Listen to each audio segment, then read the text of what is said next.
Well, it's Sunday, and today's going to be car day, so we're going to work on the car today, start pulling some things out of it, and getting it ready for new motor and all that. I have a lot of cleanup to do in the shop. I kind of made a mess yesterday and last few weeks. Now I'm trying to figure out, now that the front suspension and everything's off, being on the lift is nice because I can walk under it. Heck, I've even been parking things underneath it. But I need to pull all this old harness and everything out of here and pull this fuel line and fuel regulator and everything out because I have a whole new fuel system. And opening the doors and getting in and out of it. Opening the doors on the lift is a very big nightmare because the doors will come into the lift. So I'm trying to decide if I want to make some sort of cart to push it back, to be able to push it back and forth so I can open the doors, that type of deal.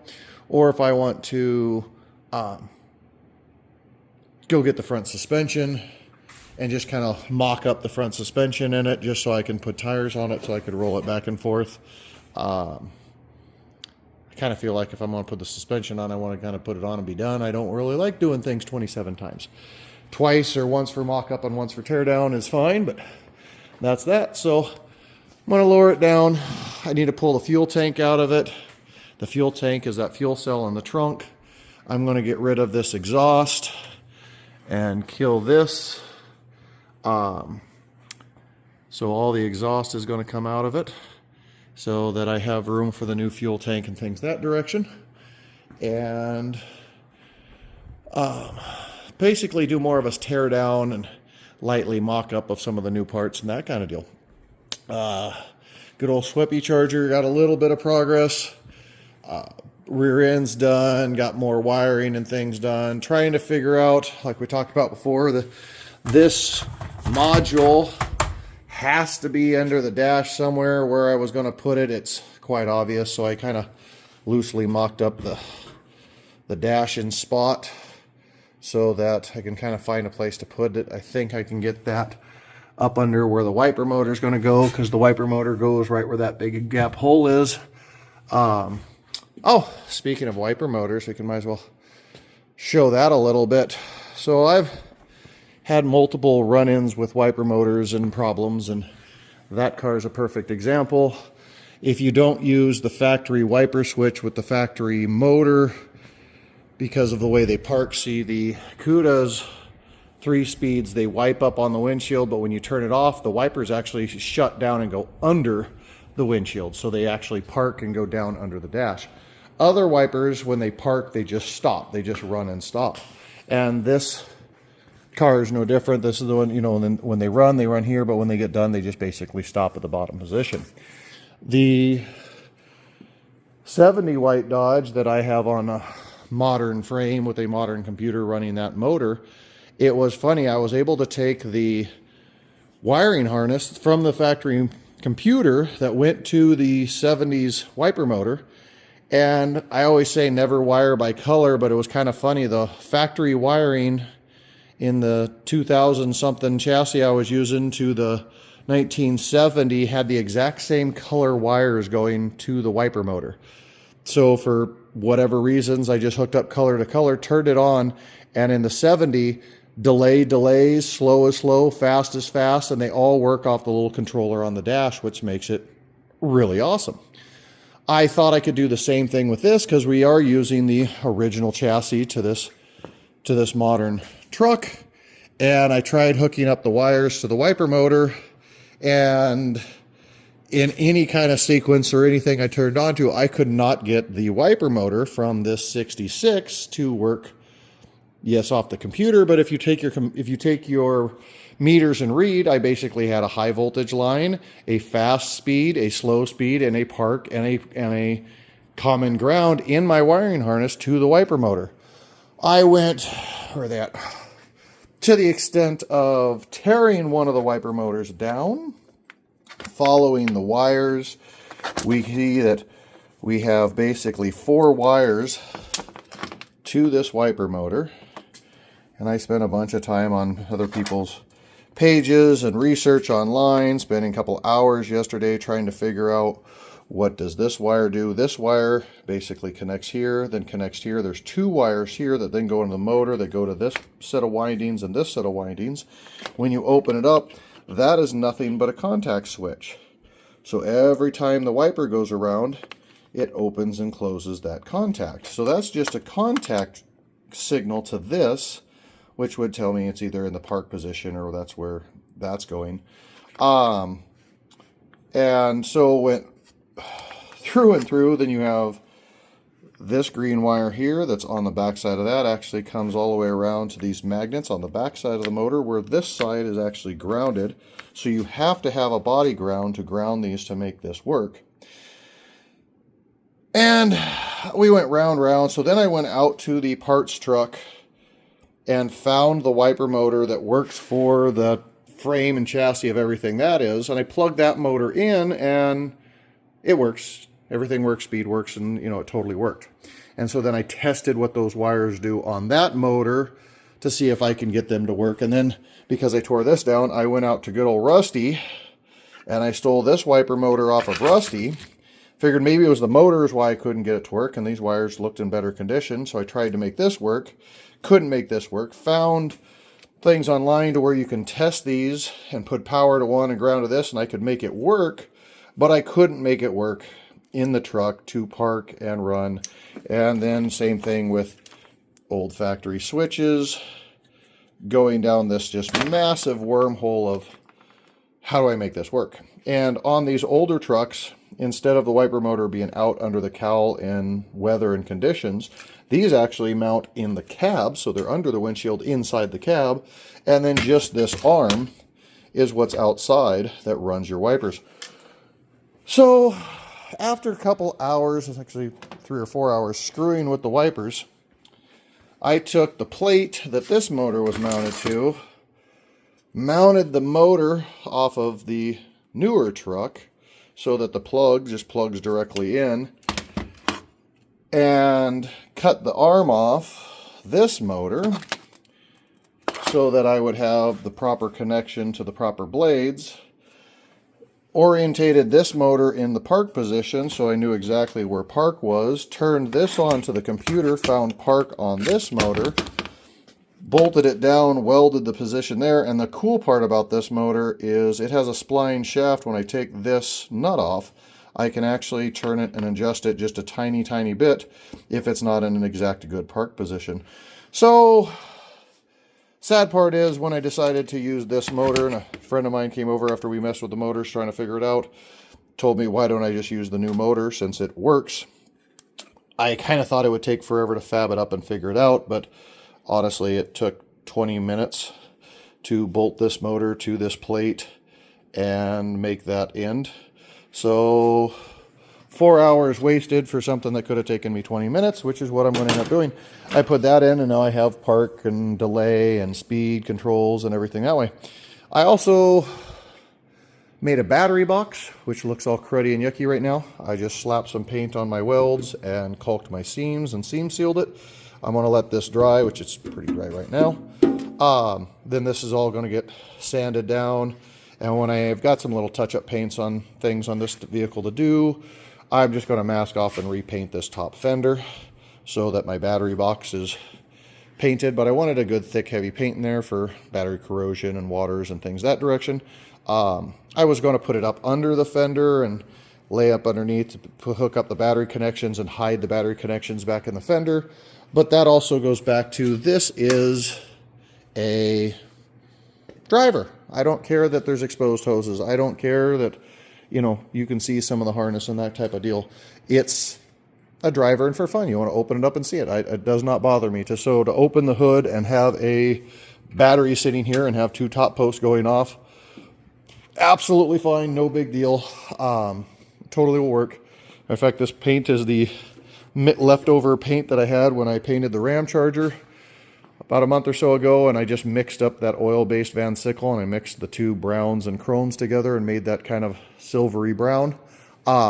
Basically used it as a primer for that.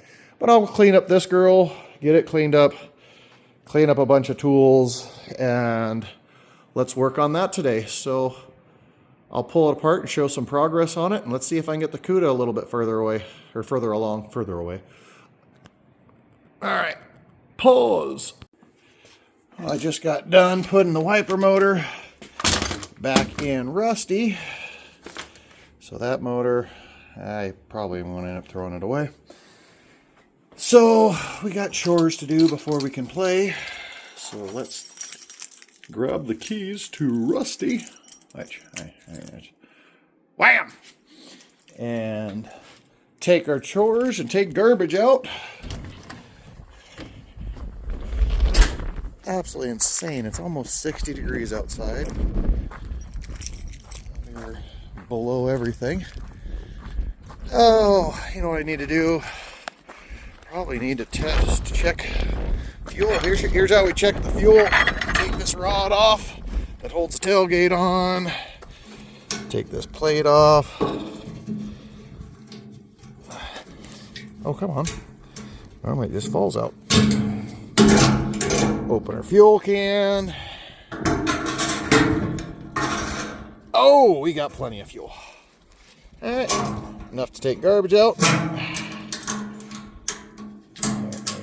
There's the proper way to check your fuel. Put our latch back. Hey, girl. Take good old Rusty for a run. Oh, Garfield fell down. Sit Garfield up. Good Garfield. Make sure the go-where stick is in the nowhere stick, because you want it in nowhere position. Bump the heck out of it.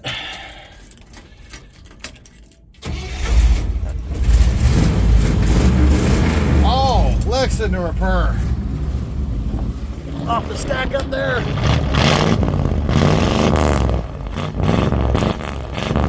Oh yeah. All right. Custom door handle. This is Rusty. That way.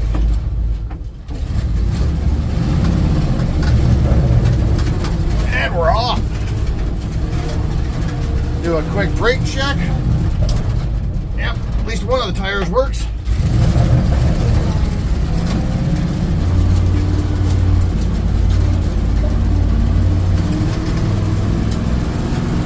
Hey buddy, get off the road. Rusty doesn't steer so well. Alright, off to the garbage. You know, he's not the best on the highway, but I wouldn't want to road trip him.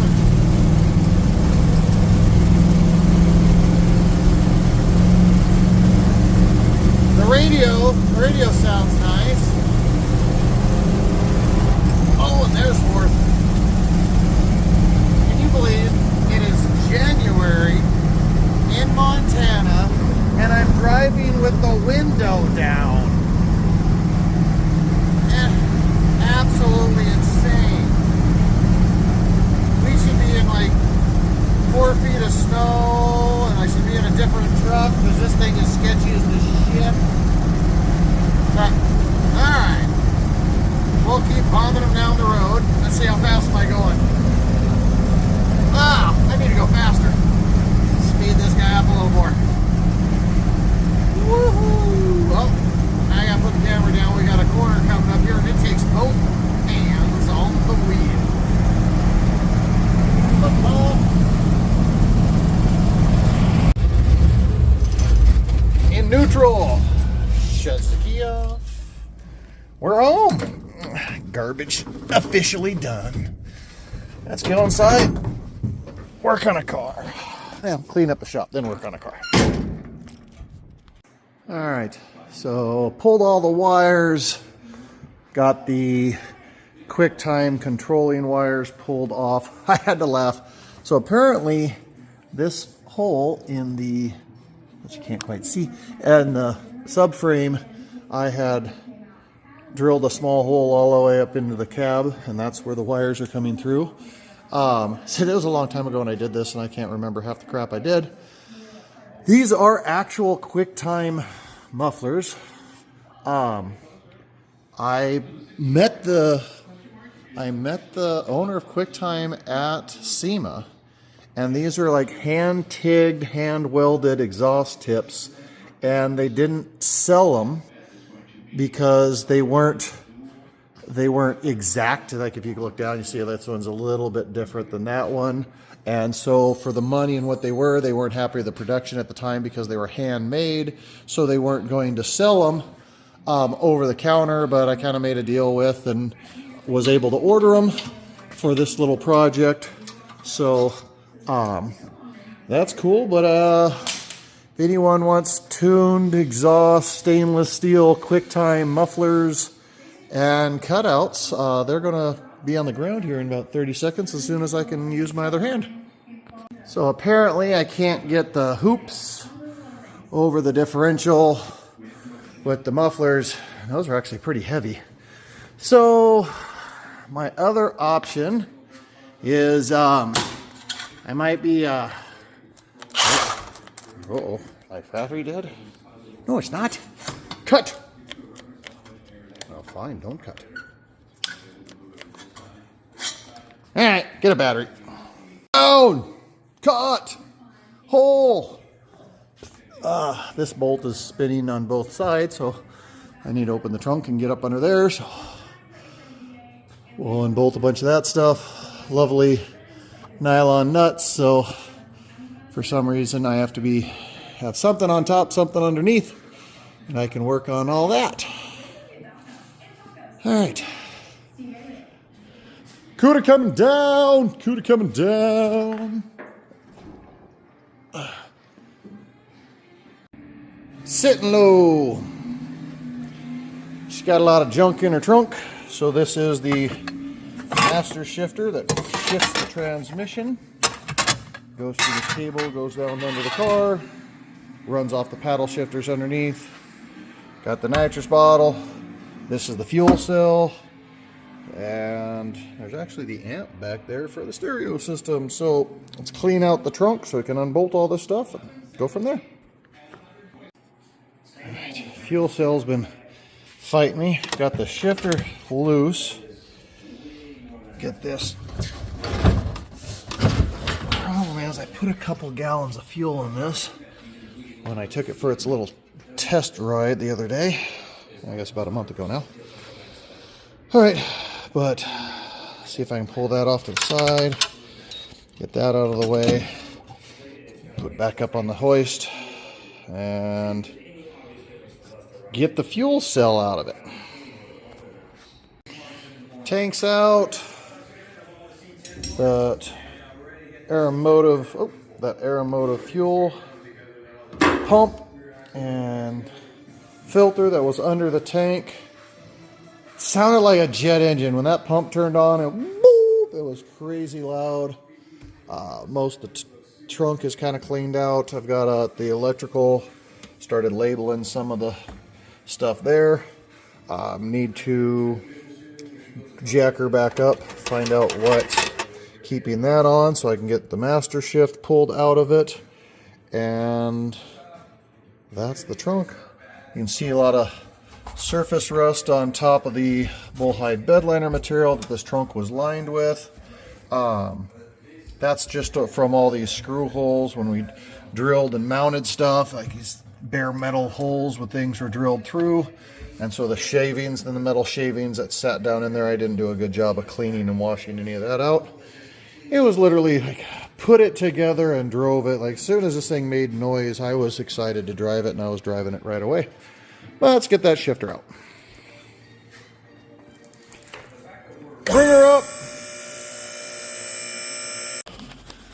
All right, got her back on the ground. The trunk's been pretty much cleaned all out. I rough fitted the new tank. It fits pretty well. Got the shifter and everything out. Got a lot more cleaning to do, but basically it's all emptied out.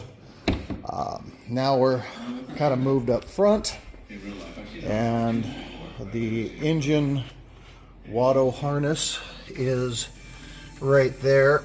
And then we got to get the firewall kind of cleaned up and pull other wires and pull everything out. But was saying before, this basically has an entire computer wiring harness for just the engine. And then you have your wiring harness and modules for, you know, the car, the wipers, the headlights, taillights, radio, you know, fan, motors, and everything else. That's an entire different wiring nightmare.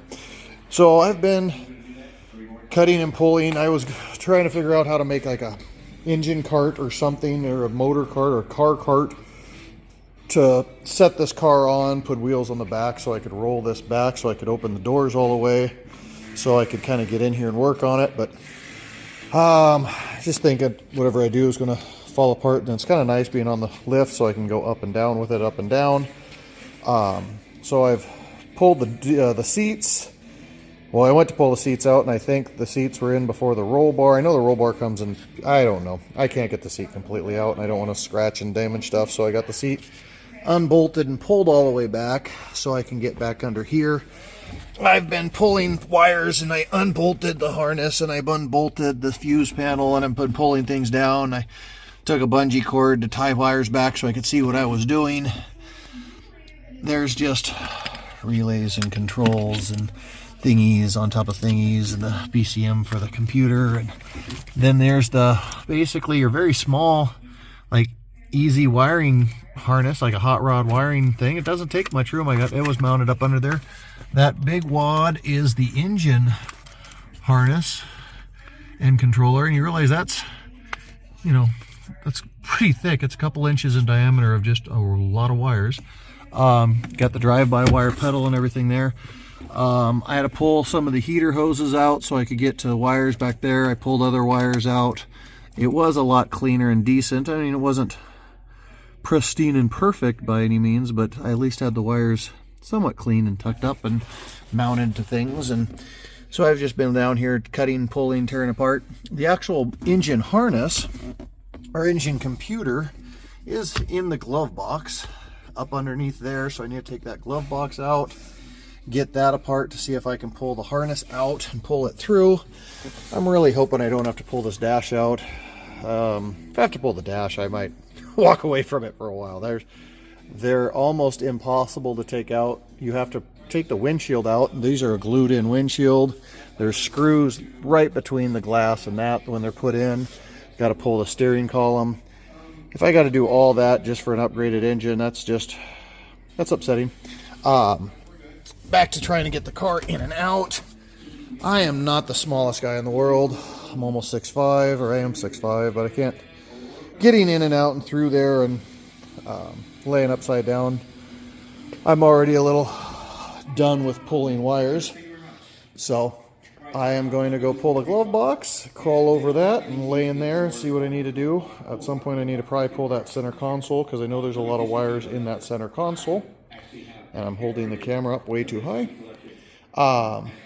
So I'll keep running and show you a little progress. Got the main harness pulled through. I had to pull the harness into the firewall instead of pulling it out of this side. I have had to cut, pull, untuck, rip apart. I am so beyond upset with the amount of stuff I've had to tuck out of this. I think at this point, there's that. Oh, ow. I am sweating, worked up. Oh, let's see it get out. Holy shit. As little as this looks,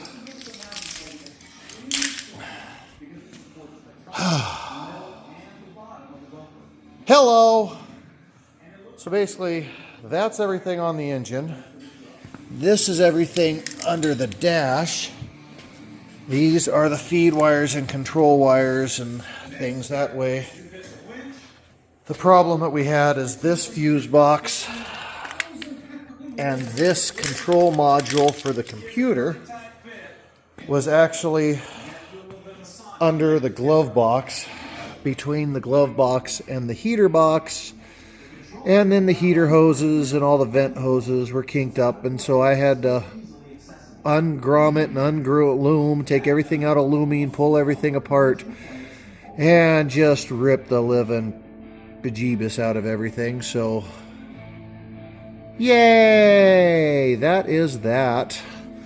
If you think about it, you know, like basically these 4 plugs and everything there goes back to the complete opposite of what we're doing here. There they are, right there. Nice and easy. The wiring harness around on the engine. So that's really probably what I'm going to do when I put this back. I missed not. Oh my God, my back hurts. Laying upside down, pulled radio out, pulled all the nitrous controllers out. I just need to figure out what's what. Re-shrink wrap. I even cut and used crimpy connections on stuff, just trying to put stuff back together so I knew where things went. Look at all the shiny colors. Oh my God. Close that door. I think I am going to spend a little bit of time in here and just do some mechanical. I think I'm going to take the radiator out, pull some of the heater hoses off, pull some stuff out inside here, and just clean up the engine bay a little bit. And honestly, I think that's going to be close to my day.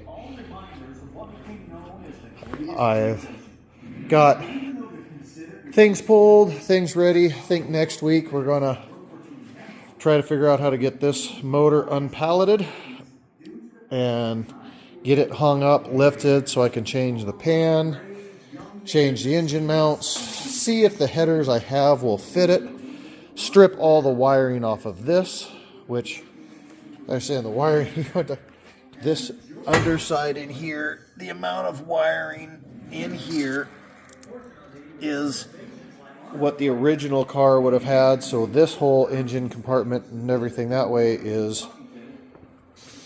going to get pulled apart, and I will label and clean and whatever I can that way so I can start on the reassembly. And then we'll finish up some more work on that. I did get the stainless put on the windows and that. I was going to polish this stainless before installing it, but this stainless is an absolute nightmare to put on. I bent the hell out of it. I'm actually glad I had 2 sets because I actually destroyed a set trying to figure out how to do it, and then I found a better method. Don't know if it was right or wrong, but that was in there and done.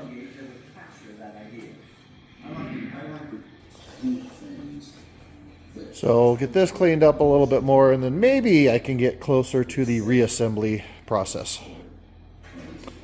So that's my day. That's what we got done on her. The CUDA's making progress. Sitting a little low like that. Actually, that car sat about that low when it was driving because those hoists barely slid under the car, so that's almost the height that sits. Definitely got dirtier than shit sitting in the shop. I made that little spoiler kick on it when I did it, when I originally built the car. It's welded and fitted into the back. Some of the stuff I'm liking and going to leave that I originally did. There's definitely some upgrades and stuff that'll need to be fixed before she's done on the 2.0 version. Got a lot of work to do to the brakes, make the brakes a little bit better. Probably go to a different master cylinder or something in. All right, that's that. Hope everyone has a great one.